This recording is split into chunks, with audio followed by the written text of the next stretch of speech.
Ecco, come abbiamo parlato col sindaco prima, ci sono un certo numero di cittadini che sono stati veramente così frustrati dal fatto che si sono trovati la sanzione perché è stato allungato l'orario della ZTL, non sapevano, perché parliamoci chiaro, sì, è stato pubblicato sull'albo pretorio online, ma chi lo guarda l'albo pretorio online? Cioè, parliamoci chiaro, cioè, bisogna avvisare, bisogna mettere dei cartelli, bisogna fare comunicazione, sicuramente magari con qualche sito importante di persone belle, magari.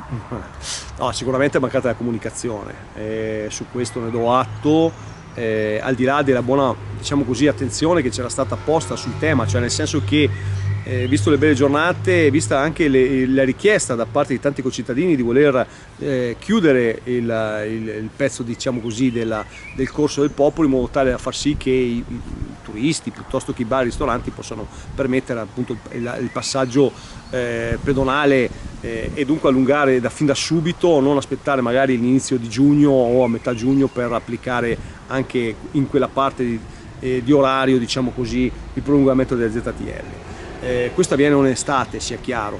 Quest'anno è stato anticipato come era stato anticipato in fretta e furia l'anno scorso. Ovvio che da sottolineare la mancanza di comunicazione. È stata fatta l'ordinanza, ma la comunicazione ai cittadini non è stata data.